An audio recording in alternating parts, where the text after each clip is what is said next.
Hi guys, welcome back to my channel. My name is Abby if you're new here, and today I'm going to be answering your questions that you asked me over on Instagram.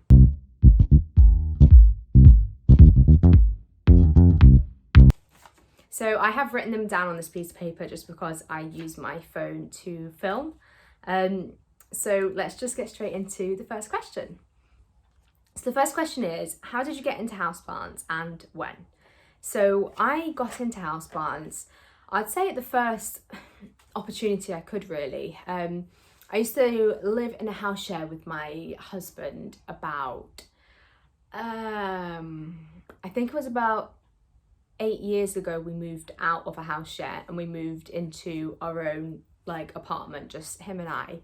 And I remember on the way to get the keys from the estate agents for this apartment, we went by a plant shop and I got a plant. It was only a small plant, I remember. I think it was like a small pothos or something. But I actually, before we moved any of our stuff, we went to go check out the flat because we were so excited. And I remember getting a plant and just kind of going into the flat with a plant, which kind of just got me off onto my whole plant obsessed journey. So the second question is, if I had to choose one plant to keep, which one would it be? And I think this would change for everyone daily, maybe not daily, but I think it would change often for everyone, just because I anyway tend to go through having favorite plants. And the one that I think has consistently stayed at the top is my variegated monstera, just because it gives me the most excitement. So because the variegation's unstable and it is just a beautiful plant anyway. Before I had that, I hadn't even owned a monstera, like a deliciosa.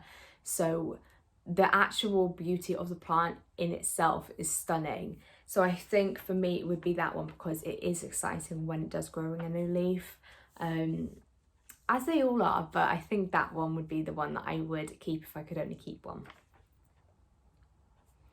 So this next question is, how many plants have you killed? I've been thinking about this. So I'm no god, I'm no absolute genius of plants. We've all killed a fair share in our time. I think last summer is when I hit peak killing. So I kind of was introduced to Caletheia, and I got really heavily into Caletheia and also fern, and I was doing well with them. They were thriving, they were fine, and then it started getting shorter days. So winter basically came. The sun kind of situation, the light situation, my flat obviously wasn't ideal for them. Humidity, I can list a loads of excuses, but I think I killed a fair share of Caletheia and fern, all but one, last winter. So I think I'm probably 30 plus plants, which in the grand scheme of things over the years and how many I've had, I don't think is that bad. Yeah, I don't think it's that bad. So this next question is, hardest plant to look after? Unless something else kind of shocks me with its care needs, I'm always going to say the peace lily. I did a bit of a video about this on my YouTube channel a couple of months ago. I've had a peace lily for, I think it was one of my oldest plants. I still have it, luckily, but it's never ever been happy. And what frustrates me is that they are on the list of easy plants to look after, and I absolutely do not think they're easy to look after. I don't think anyone, well, I've never spoken to anyone that says they're super easy. Mine never flowered for me ever again since I had it, which is fine, which is quite common. But they always I had multiple, well, I've just recently given some away, but I've always had multiple because they grow fast, but they never ever look happy. They always look like a plant that you just kind of want to forget about and put in the spot in your flat or your home that you see the least of. Just because mine have always been a bit sad looking until I put them in water. So they live in water constantly now. And they are looking so much better. The leaves are stood up, they're green, new growth. It's just looking so much better. I have noticed though, I feel the jug up with water, and I notice it goes through the water every 2 weeks. It will just drink it all. and I have a few plants or cuttings in water and they don't take up that much water, but I'm talking this is like a full established plant with loads of roots, so maybe that's why. But it's surprising how thirsty it is. So I think if it was telling me it was that thirsty in soil, I was either like not watering it enough because it just seemed mental how much water it needed, or I felt like I was overwatering it. So for me, the fix for that was putting it in water and leaving it in there indefinitely. So this next question is, how many plants do you have? I think in the 2-bed apartment that I have, I think I must have, I had 90 before I went on holiday in August. So it's only September now, but I recently just bought 4 massive ones and then some. So I think I might have hit 100. I think, yeah. But I am kind of like moving some on. Like I feel like I'm getting a bit carried away now. I've got loads of duplicates. So I have been kind of like moving some duplicates on. And I have like propagation shelves full. So all of those propagations I recently put into soil, so they have made plants, you know, like actual good plants, like full. So I'm just like, my pothos and my like red emerald, they're just multiplying so quickly, so I'm getting so many plants. So yeah, I think I've definitely hit hundreds now, which is really crazy. I think I need to stop. So the next question is, easiest and hardest plants to propagate. So I think the easiest for sure for me is the pothos. So whether it be Saturn, like any kind of like pothos, any plant that has a node, actually, I really like to see where I can cut. I like the visibility of cut me here, cut me here. I think it's so easy. Once you know what a node is and once you know what you're looking for, you can't go wrong. Unless just scissor slip or something. Like it's really clear, and I love that. The hardest plant, for me personally, and I've tried the Harley G method and it's not working for me. Water doesn't work for me. I'd say string of hearts. I can propagate them. I cannot make it root. So I cannot root string of heart cuttings, and I do not know why. But yeah, hardest would be string hearts, easiest would be anything with a node. So a lot. So this next question isn't really a plant question, but I did say I'll answer all the questions that were sent my way. So this one is, can you share your skincare routine? I can, but I don't think I'm the best at this kind of thing. I always like to want to be into my skincare, but I'm realistically not. So little backstory, very quickly, I was on a medication for acne for 15 plus years, and then when the doctor found out I was still on it, he was absolutely gobsmacked, and he said, you cannot be on this is really bad for your migraines, like blood clots. Like he said, it's so dangerous, you're on this, you need to come off it. So yada yada yada, I had to listen to the doctor because doctors are always right. I came off it, and it's been almost a year now actually, but it wasn't until like after 6 months of coming off it, where my hormones kind of like chilled out, I started seeing my skin like for its true self. So I have incredibly oily skin. Like I can wash my face and then I can just do this, and I have really oily skin. I hate it. So I always use the Ordinary skincare line, and I think they're fabulous. I think they're so cheap for one. Two, the packaging is aesthetically pleasing. They make you feel like you've got like really expensive products, and those products or those ingredients in other like brands are so expensive, but they literally just have the product, and then you can add it to your own moisturizer.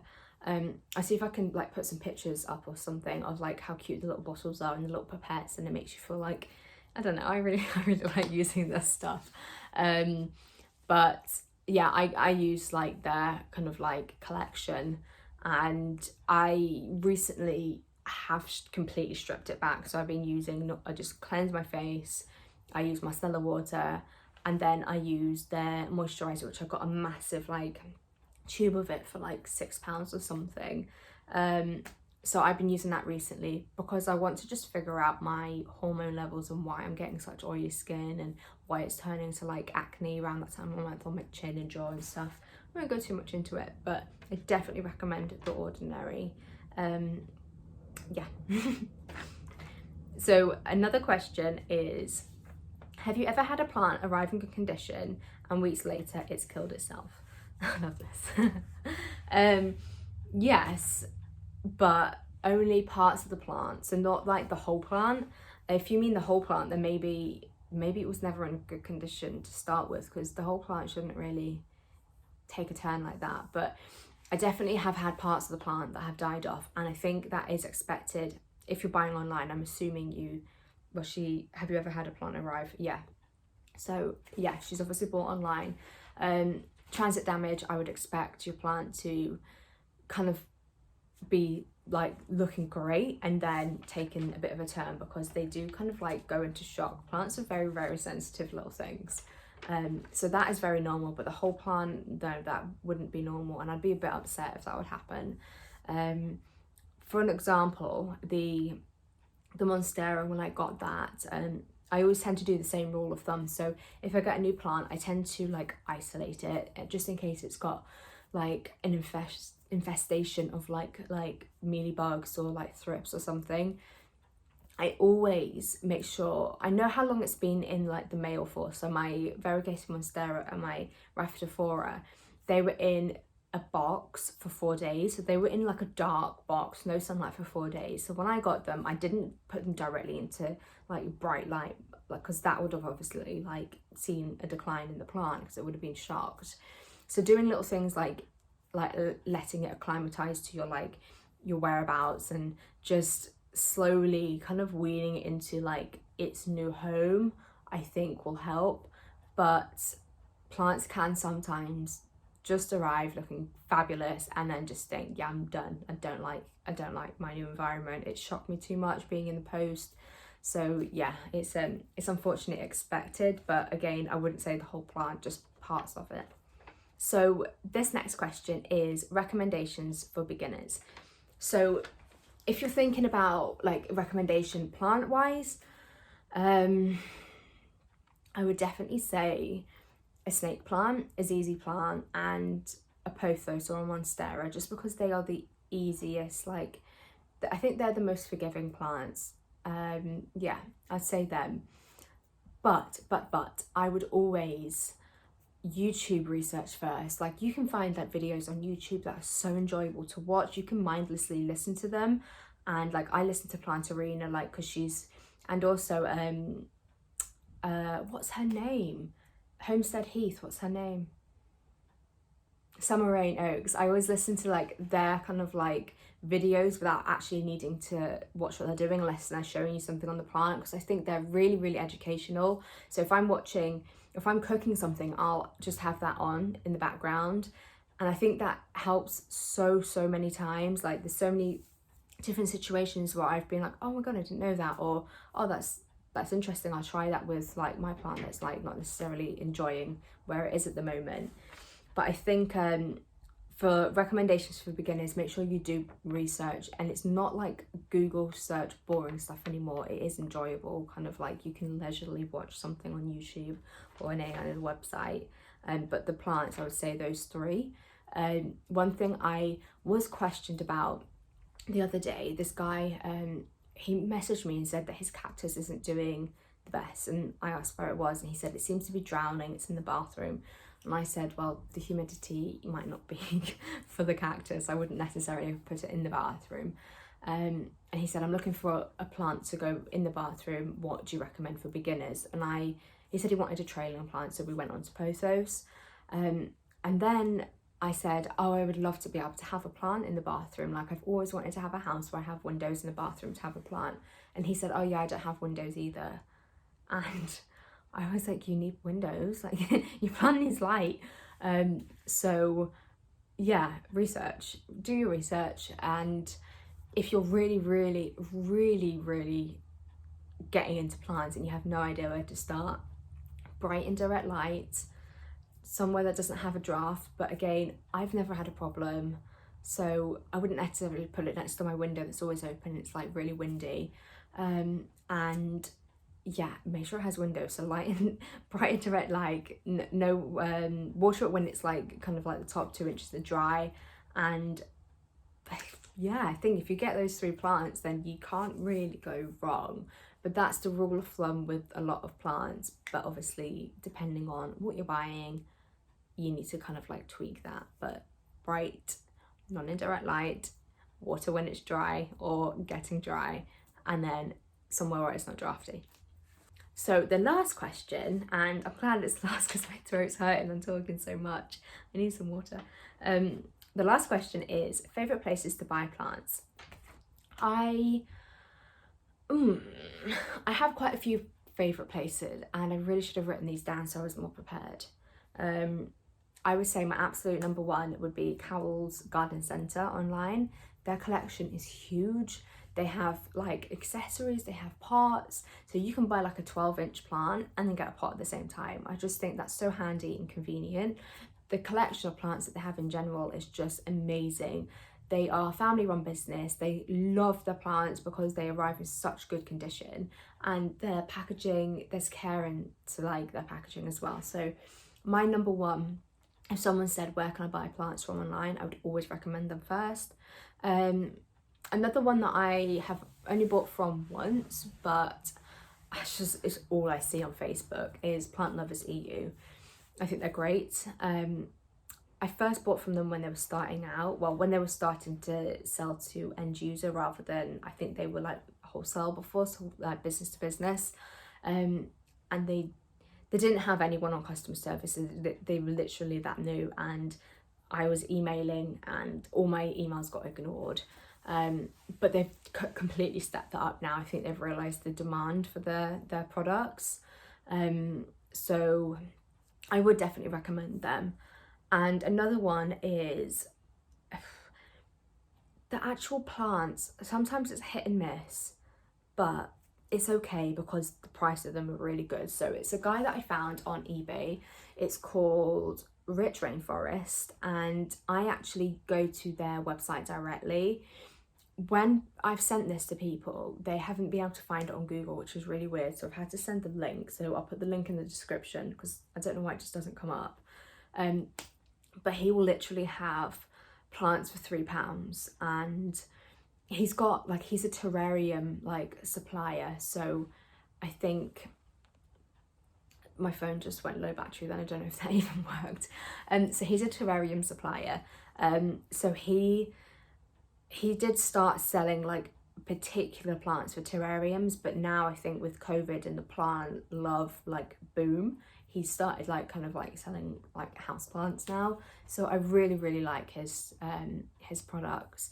He is I mean, yeah, there's been a few things I've been disappointed with from him before, but you know when you pay £3 and you just think, what was I expecting?